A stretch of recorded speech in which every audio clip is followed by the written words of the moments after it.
siin ka keegi veel, Aivar Piiska ettekannet mäletab, siis oli seal juttu, et tööriistad olid ikka kas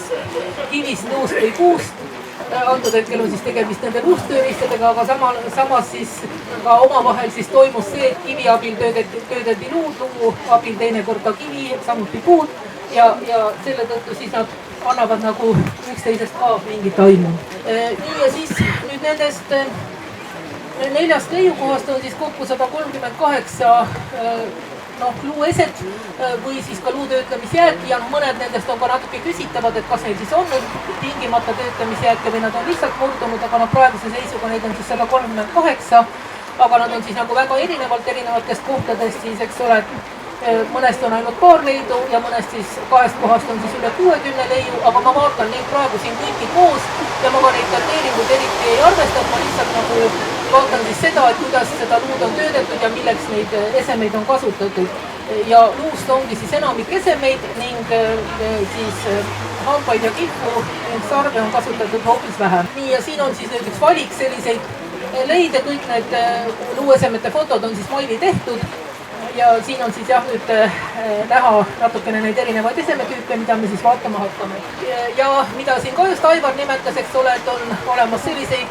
esemeid, mille puhul on selge, milleks neid kasutati, kus ta siis ka nimetaski neid samu nooleotsi või õngekonkse või siis hammasripatseid ja siin ongi siis valik noole või odaotsi, mille puhul osast on ka näha, et nad on jäänud lõpetamata, nii et see annab siis ka aimu jälle siinsest luutöötamisest, neid samu nooleotsi on siis ka siin koha peal valmistatud ja milliste loomade küttimiseks neid täpselt kasutati, seda pole nagu nii täpselt analüüsitud, aga selge see, et väiksemate loomade jaoks olid väiksemad ja suuremate loomade küttimiseks suuremad. Ja võrdluseks ma ka küllaltki palju toon just tamulat, sellepärast et tamulas on ka just väga sarnaseid esemetüüpe, nagu ka siin Peipsi äärest on leitud, mis on ka järveäärne asulakoht. Ja siis kalapüügiga seotud on nüüd siis ahingu või harpuuni otsad, mille puhul siin antud hetkel me ei saa öelda, kas meil tegemist on ahingu või harpuuniga, sellepärast et erinevad on siis kinnitusviisid, et ahing kinnitub siis otseselt varre külge ja on kindlalt varre küljest kinni kalapüügiks, aga harpuun on siis selline, mis on nööri või nahk rihma abil varre külge seotud ja siis kui ta looma tabab, siis ta eraldub selle varre küljest, aga kuna neid on siin katkendid, siis nende puhul me ei saa öelda, kummaga meil tegu on. Ja nüüd lisaks nendele siit rannapunkerjast leitutele on siit Peipsi järvest neid veel teada, et siin on veel mõned näited ning üks nendest, nüüd ma praegu mul isegi ei meenu, kumb see oli, kas oli nüüd see lohusooma või ometooma, et see on leitud siis niimoodi, et kalamehed võrguga tõmbasid selle järvest välja, nii et ta ei olnud mitte siit päris rannaäärsest mudast, vaid oli päris järvest. Nii et ilmselt on see siis kunagi nende omaaegsete kalapüüdjate poolt kaotatud sinna järve. Ja nüüd nende suuremate ahingute või harpuunide kohta on arvatud ka, et nendega võib-olla kütiti ka kopraid, aga kindlasti kütiti ka kalu ja siin üks näide selle kohta, see on nüüd Kundast, on siis üks haugiluustik, mis Kunda rabast leiti ja mille juures oli ka ahinguots, aga muidugi selge on see, et nende ahingutega saigi ikkagi püüda just suuri kalu, väikeste kalade püüdiks ei sobinud, nii et haug oli kindlasti just üks nendest kaladest, võib-olla siin need teisedki, keda siin Lembi juba nimetas. Ja samuti on siis ka üks õngekonksukatke, mille puhul on siis tegu sellise küllaltki suure jämeda õngekonksuga ja nende puhul arvatakse siis, et neid kasutatigi nagu sellise sikuti laadse püügivahendina, et sinna otsa võib-olla üldse ei käinudki mingit sööta, vaid siis liigutati lihtsalt seda üles-alla ja meelitati sellega kala seda haarama. Ning nüüd Paul Ööbik, kes on neid õngekonksega uurinud, et tema tegi ka siis katseid, ta tegi siin need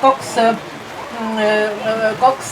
õngekonkse on siis koopiad, mis ta on teinud ja millega ta siis üritas ka neid kalu püüda. Ja nüüd selle väiksema õngekonksu külge sinna on võimalik ka sööta kinnitada, kusjuures siis väidetavalt sinna saab umbes sellise 8 sentimeetri pikkuse kala kinnitada, millega saab ka omakorda muidugi siis püüda suuremaid kalu. Ja samas nendest katsetest siiski, mis ta tegi avaveekogudes, nendega tal see püük ei õnnestunud, aga siis kuskil Võrtsjärve ääres ka siis kalakasvatusest ta tegi neid katseid ja seal oli siiski, et need suured kalad ka neid seda sikutilaadset õnge olid siiski haaranud. Nii, no siis on mitmesuguseid teravikke, mida on tehtud erinevatest luudest ja mille puhul siis üks variant on, et neid võidi kasutada mingi punumisvahendina, et kui seal mingist kas kasetohu või niineribadest esemete punumisel siis tekitada vahelikku, kus seda läbi pista ja teine on siis, et nad olidki naaskrid, millega siis naha sisse sai auke teha ja on ka tehtud eksperimente nende erinevate naaskritega, et ka siis lihtsalt vahetult torgata sellesse nahasse seda auku või siis teine meetod, et see pannakse mingi pehmema pinna peale ja siis lüüakse selle naaskri pihta, kusjuures vähemalt nende eksperimentide käigus siis leiti, et niimoodi saab nagu sellised paremad ja korrapärasemad augud seda teist meetodit siis kasutades. Nii, aga nüüd üks selline huvitav tööriistaliik ongi siis need kas nurkteraga või rintuseteraga tööriistad, millel umbes 45 kraadi nurga all läheb see tera ja neid on siit nagu leitud just eriti palju ja samuti kui me siin vaatame, siis on leitud ka siis selliseid tükke, mis on ilmselt jäänud selliste tööriistade valmistamisest, neid järelikult neid on siin ka koha peal tehtud. Et siin on nagu näha, et on need ebatasased servad või üldse, et nad on liiga lühikesed. Et näiteks see siin on ilmselge, et ta oleks liiga lühike, et pigem siis on nüüd see osa, mis jäi järgi ja selle luu teist poolt on siis kasutatud selle tööriistana. Ja mõnel juhul on siis need terad ka mitte ainult ühepoolsed, vaid ta on nagu natuke kahe poolt nagu terav ja siis peale selle on siis ka need jäätuurad, kusjuures minul neid dateeringu andmed ei olnud, aga ma praegu siit telgist lugesin, et see jäätuur, mis on siin Rannapungeri alt tehtud, ongi siinne vanim luuese praegust tehtud dateeringute põhjal.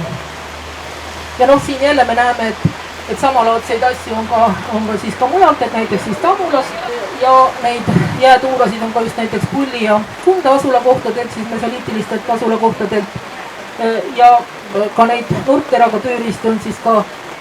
mujalt, näiteks siin on siis näited, mis on Kääpa asulast. Ja milleks neid siis võidi kasutada, neid nurkteraga tööriistu, siin on siis üks selline näide, kus siis tehakse parajasti seda eksperimentaalselt sellist ühe puu paati ja siis sellelt palgilt, millest seda paati tehakse või puutüvelt, et sellelt koore eemaldamiseks on siis seda kasutatud ja siin on üks näide siis ka kõrval Koorküla Valgjärvest leitud ühe puu paadist. Ja tegelikult seda puukoort oli võimalik eemaldada ka puust tööriista abil, et siin on üks eksperiment, kus siis haavapuust lõhestatud laua pealt võetakse koort maha ja tegelikult seda saab teha siis ka puust luda abil. Aga lisaks, ütleme, et jah, ja siis selle puukoore maha võtmisel muidugi, et ütleme see, mis seal pildi peal oli, kus sellelt künalt seda maha võeti, see on nagu selline eriti suur tõus tööriist, aga siin on ka väiksemaid, aga tegelikult eks oli ka väiksemate puuesemete valmistamiseks oli nendelt tarvis koort ära võtta, võib-olla kas või odaotsad või üldse mitmete tööriistade varred või käepidemed, mille puhul võis seda vaja olla ja teine variant oli ka see, et ka seda puukoort või kasetuhtu kasutati esemete valmistamiseks, nii et ühest küljest kasutati seda puitu, millelt koor maha võeti, aga ka puukoorest valmistati esemeid, sest arheoloogias meil ongi see, et luu, mis säilib siiski nagu paremini, et sellest esemeid on meil rohkem, aga näiteks puit või puukoor, mis maapinnas ei säili, et sellest me võib-olla saamegi ainult nagu selliseid kaudseid andmeid. Ja siis jah, neid nurkteraga tööriistu siis üks variant on arvatud, et neid kasutati nahkade töötamiseks, et siis naha siseküljelt näiteks siis rasva ja muude pehmete kudede eemaldamine ja võidi neid kasutada ka luu ja sarve töötamisel. Siin on siis üks eksperiment kujutatud, kus siis selle luust peitli abil eemaldatakse siis sarvelt haru, et siis saada edasi siis sarvest tükk, mida töödelda, edasi on tal siis tulekivist teraviku abil tõmmatud sinna sooned ja saadud siis tükk, millest on võimalik edasi eset valmistada. Ja nüüd natuke võib-olla just ka nendest töötlemisvõtetest, et ma ei oska öelda, kuivõrd hästi see siin nüüd näha on, aga väga paljudel juhtudel on siis see suur toruluu poolitatud ja seda on tehtud siis soonimise abil ja sellest on siis näha nüüd nendes külgedes, nagu ma olen need pooled tõmmanud, on näha, et seal on tegelikult sellised jooned, mis on jäänud sellest luu soonimisest. Siin on siis ka mujalt neid näiteid nii Tammulast kui siis ka veel Saaremaalt Naakamäelt ja samuti ka sarnaseid töötlemisvõtteid on ka mujal kasutatud, siin on siis Leedust Ventoist üks näide. Ja nüüd tegelikult Eeva Taavik, kes on siis uurinud küll rohkem mesoliitilisi töötlemisvõtteid, aga samas kuna tööriistad olid,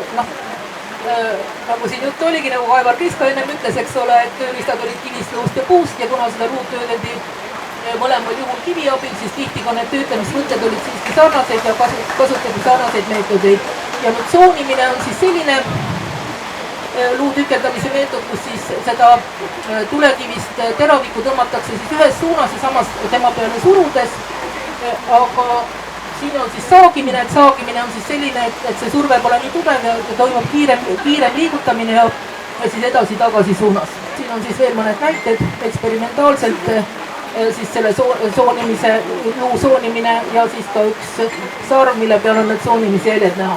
Ja nüüd siin veel see luu nüüd rannapungerjalt, et siin me näemegi, et kõigepealt on see luu siis nagu pikuti soonitud, aga siis otsa pealt me näeme, et kõigepealt on siis teda nagu soonitud, see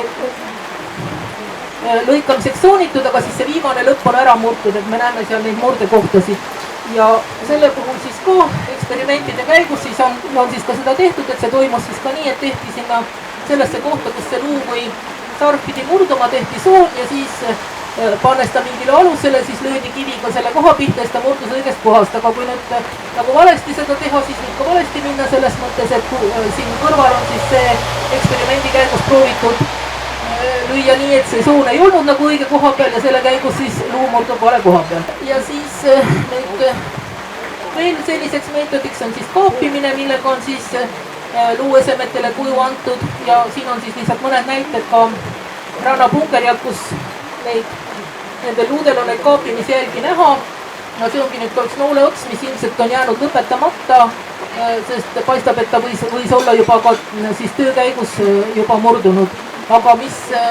minu jaoks on nagu just huvitav on see, et tihtipeale nagu vesi lihvib ära kõik need igasugused töötlemisjäljed, aga siin tegelikult nendel esemetel on need töötlemisjäljed täitsa hästi näha. Et see on selles mõttes väga huvitav. Ja no siin on veel neid kaapimisjälgi nende tööriistad, ma muidugi ei oska öelda, kui hästi need nüüd siin kaugemale näha on, aga vast ikka mingil määral on. Ja siin on siis ka näidatud, et kuidas siis need töötlemisvõtted siis kaapimisel käisid ja veel mõned näited ka mujalt saadud sellistest esemetest. Siin on veel ka näiteks Leedu ja Saksamaa esemetest. Ja siis on üks töötlemisvõte on siis ka lihvimine kivil,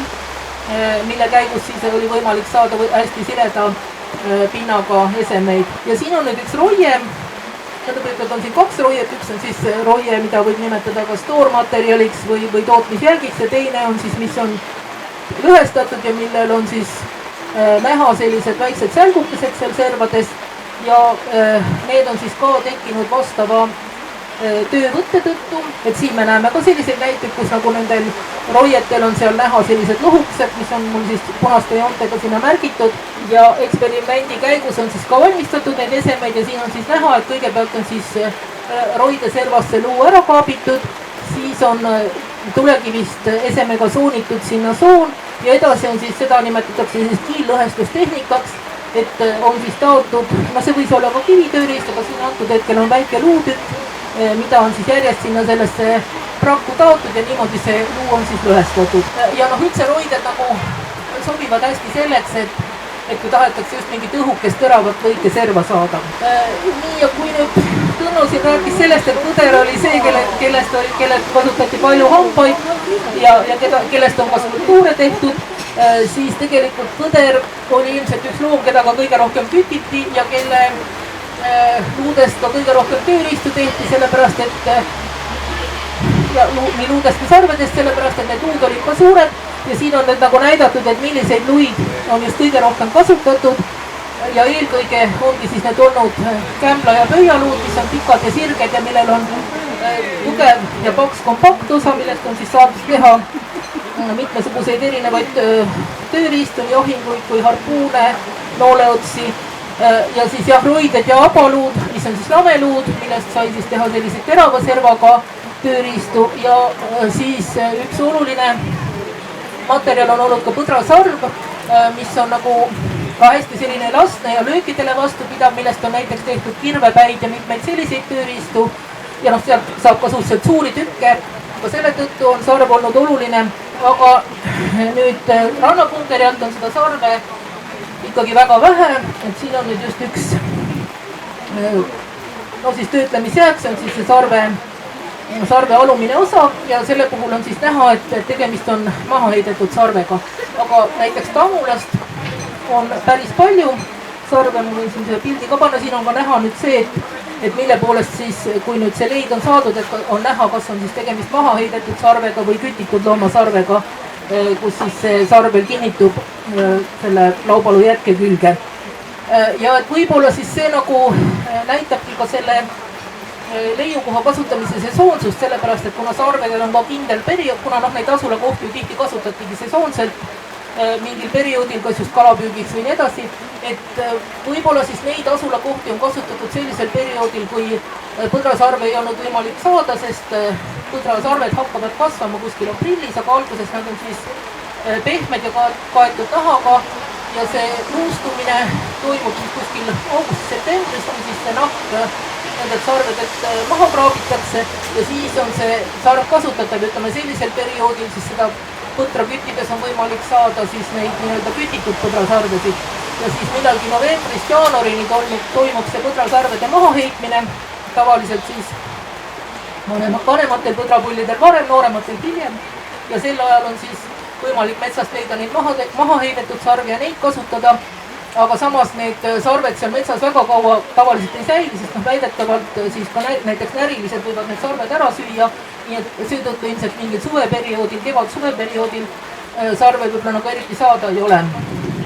Ja kui me nüüd näiteks mõtleme ka nende nurkteraga